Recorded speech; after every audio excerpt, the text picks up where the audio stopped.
Hello, I'm toycat and welcome back to the second channel video. Today I wanted to talk about this country because did you know it's not just ice sheets and polar bears, but actual real human beings live in Canada too, and those human beings decided to do a democracy last night. And if you look into the results of that democracy, they're very interestingly mixed. I mean, according to this, Trudeau is staying in power, the current Prime Minister, Justin Trudeau that is, this man right here, he's staying in power, but his Liberal Party is falling short of a majority. Or you could spin that the positive way, as Justin Trudeau might spin it, as Justin Trudeau wins another minority in election, claims clear mandate. And, you know, I feel like minority in election followed by clear mandate is a little bit of a confusing combination of terms. And so the simplest way to sum this one up is with the Beaverton, election results are in, everyone lost. And I feel this is the truest explanation of the Canadian election. Every single party did not get what they wanted, and honestly, the Canadian people as a whole kind of lost out. And let me explain exactly why by talking about each of these parties and Canada as a whole and why this went badly. But first of all, there's a very key, interesting, by the way, this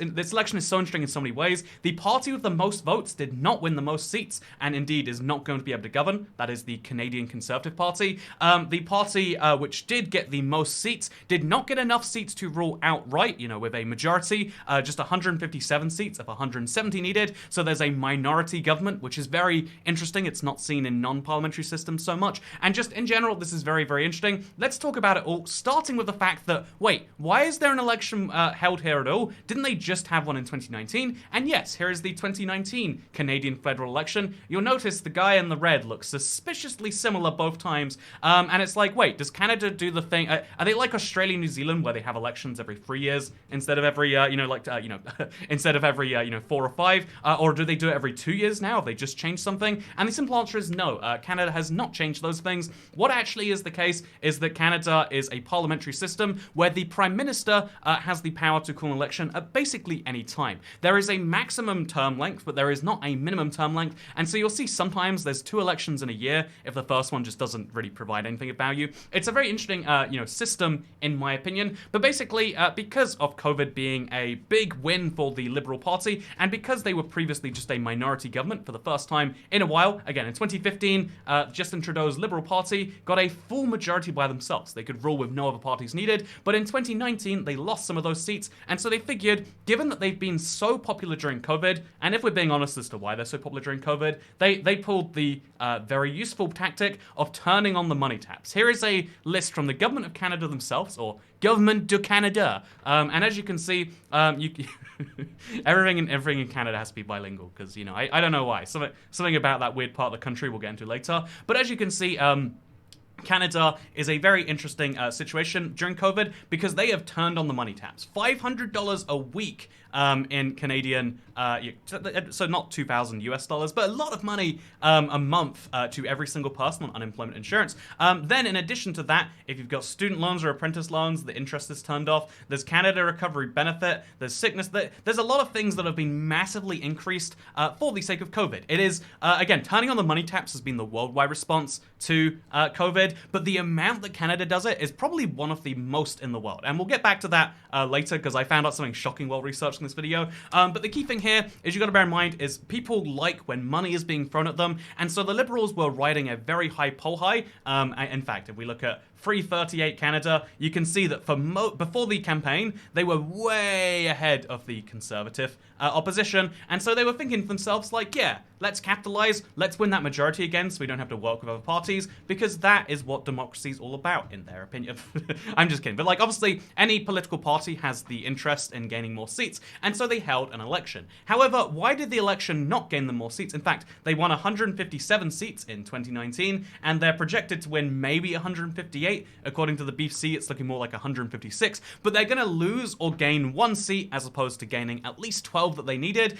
So what went so horribly wrong? How did the gamble go so badly? And the simple answer is that the campaign period actually went pretty well for the opposition. I think something that a lot of, even like parties fail to realize is that the, opinion polls, democracy is something that is happening all the time. But really, for most people, democracy is an event that happens every X number of years, and then you can kind of zone out and forget about it until you get really mad because someone makes you remember it. But this means that basically a lot of people, zone into politics. They're like, oh, why is he even holding an election to begin with? Because it was a very naked power grab. You can dress it up how you like, oh, Canadians deserve to have solid, strong, whatever government, but people didn't agree with that so much, and it was at one point that the Conservative Party was on top before eventually flipping back round to where it is right now. And so, as you can see, now the current election results happen where after spending, according to this, 600 million Canadian dollars, the end results are shockingly similar. So this is the seats won right now,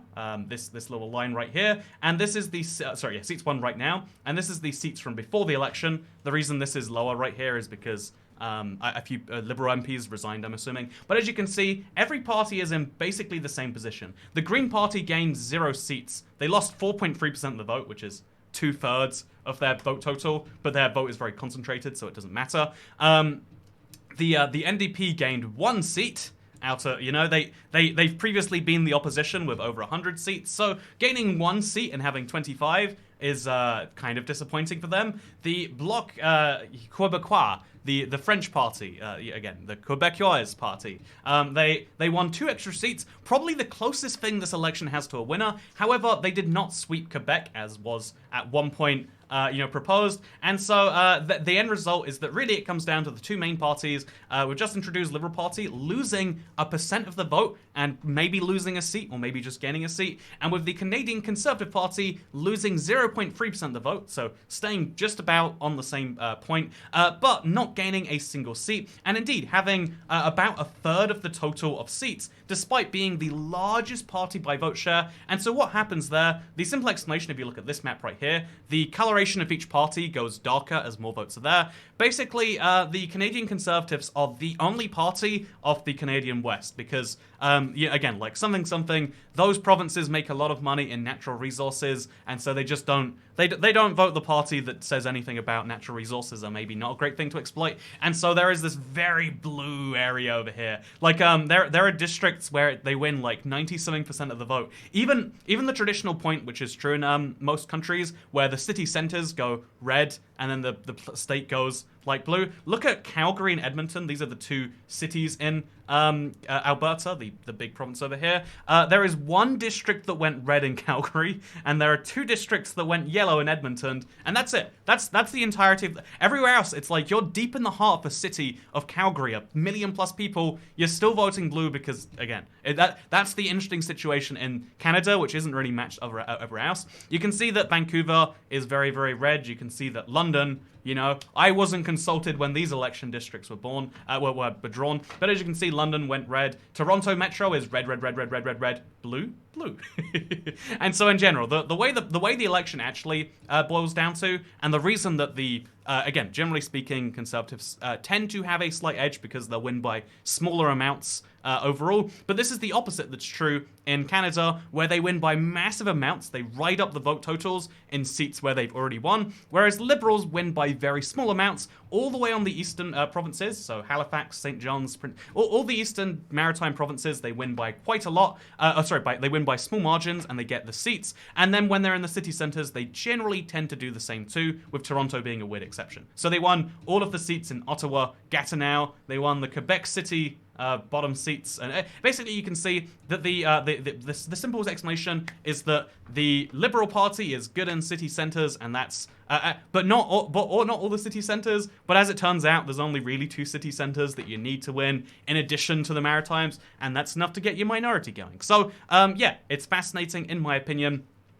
Canada is such a different election system, and I think it's interesting that a lot of the same arguments you'd see people viciously yelling, were this a different country, maybe one to the south, don't happen here. People aren't like, oh, the election's so unfair. How does the party... That's my PC case falling off. How does the party with the most votes not... Yeah, well, I'll put this back on later, don't worry. How does the party with the most votes not get the most seats?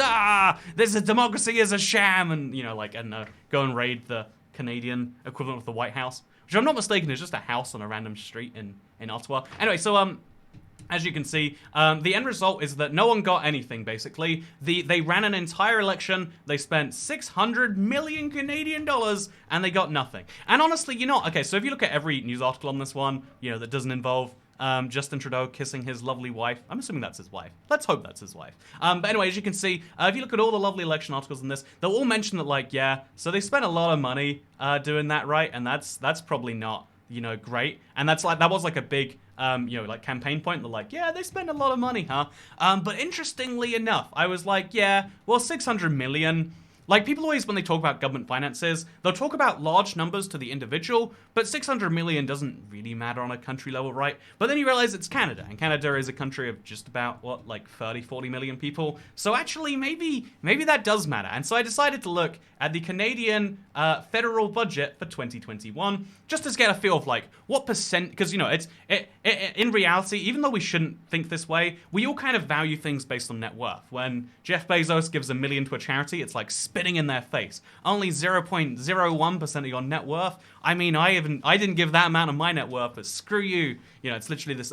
And so on a country level, if a country spends $100 million on fighting climate change, that's like saying, go away. We spent some amount of money. And so let's look at, for instance, the Canadian federal budget. The total expenditures were $650 billion Canadian. And so that means that this election, which cost 600 million, was 0.1% of the entire budget for this year. 0.1% of all money Canada spent this year, and again, the person in charge of that money is this man right here, was on re-electing himself, and not re-electing himself with a majority, which could make a more strong, stable government, but was in resulting in everything being exactly the same. No party made the gains they wanted. No party really made any losses, if we're being honest. No parties made the gains or losses that they were wanting or hoping for. I mean, the Green Party got destroyed, and that's the only real interesting thing here. And so did the two main parties. I guess they lost some vote share overall, which went to the third party, but not enough for it to matter. But both the two major parties didn't go very well, and they spent 0.1% of the total budget for the year. I mean, what do you spend in a year? Like 20,000 Canadian dollars? I'm guessing that's an amount that sounds reasonable. That'd be the same as if you spent. Actually, it's pretty reasonable when you do it on a household level. It's only like $20, but it's still like, you shouldn't be throwing that away on achieving nothing, right? Or maybe you should. Maybe you should enjoy it. Maybe the Canadian federal government just has to enjoy things. But yeah, 0.1% of your taxes this year went onto that. Except not actually. Because if you look at the Canadian federal budget, they spent 650 billion Canadian dollars in 2021, or that's what they're due to spend. It's not going to spend all the way till the 19th of April, 2022. But interestingly enough, off that $650 billion, $292 billion came from taxes. $296 billion came from taxes, and $354 billion was the deficit. Holy Jesus, what the, like, this was the most mind-blowing. I didn't believe this was correct. This was something where I was like, you know what, fine, we'll check the source. There's no way that they got 300 billion in revenue and they spent 650 billion. And then you check, and man, PDFs take a long time to load, huh? Should we watch a loading bar today? Is that our source of enjoyment? Apparently it is. But if you actually checked, and you scroll all the way through this 100, whatever, you get the point. That it is in fact correct. They borrowed more money than they raised in taxes in the 2021 year. That is absolute bonkers. I don't understand how that is, and the simple answer to how that's possible. If again, this is, so at this point, I think the non-political partisan breakdown is that, yeah, everyone didn't get what they wanted. Money was spent, but in reality, it's not a large percentage. It's annoying to have that spent if you're a taxpayer, that your money was forcibly wasted on an election that you voted for probably the same as you did last time, because statistically most people did, right? But like, that's elections for you. Get used to it. But the depressing thing is, like, this is so much money that is going, again, and it's that, all these measures, right, that made the Canadian government so popular, that made the Liberal Party so popular, are all just money being thrown on the debt pile that will one day be paid back, right? Because that's the very nature of debt. It might be 100 years from now, it might be 200 years from now, but like, that is just money being thrown on the debt pile. And even more depressing, in my opinion, because I've played, is it called Democracy Free, the game where you manage countries? I've looked into, Canada's budget history. They, for like a good decade there, they were one of the most fiscally sensible countries in the world. They were very much trying to have a balanced budget. They spend roughly what they earn. As you can see, it's crazy. This is a fact. In 2015, even they had a surplus, which arguably having surpluses is a waste of taxpayer money. Like, just don't tax the money or spend it on something. But still, they earned 290 billion and they spent 288 billion. If you look at the entire Trudeau years, though, the reason that it's like, okay, so the idea is we'll have a deficit. A small deficit, 20 billion is reasonable. We'll raise that small deficit to 28.5 billion. We'll raise that medium deficit, okay, actually 18 billion right here. And then 2019, okay, it goes up a little bit to 39 billion. There is a deficit of 350.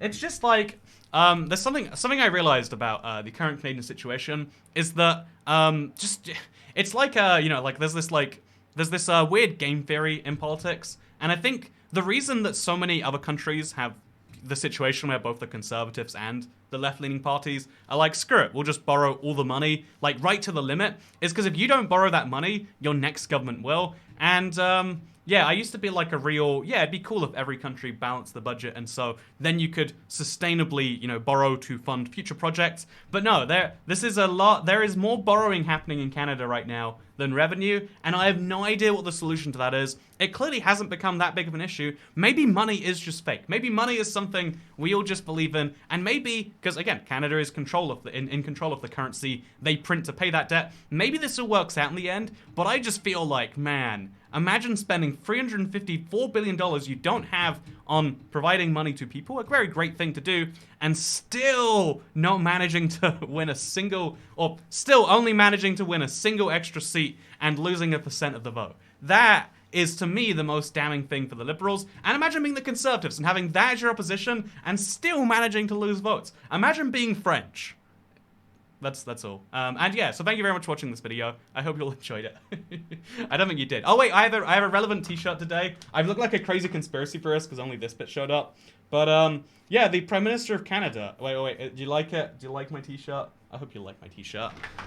Yeah, probably not a good idea to wear this for a video. There's definitely some number of people who clicked off because they're like, why? What is this insane human being wearing? And if you agree with my high quality election coverage only happening right here on youtube.com/IBX2cat, then what you can do is you can subscribe, or you could give me money directly on Patreon. I will not use it to improve the quality of these videos.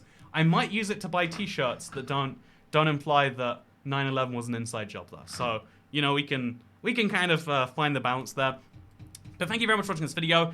Germany is having an election next week, and we're only a short year away from the next Australian federal election, which, like I mentioned, is every 3 years. So that's interesting, is it not? And yeah, so thank you for watching. Hope you all enjoyed, and I hope that you don't live in Canada. And I hope you do live in Canada, because free money, right? Who doesn't like free money? That's famously a problem that never will come back to bite anyone in the butt. Thank you for watching. Hope you all enjoyed. See you in the next one, unless I don't. Goodbye.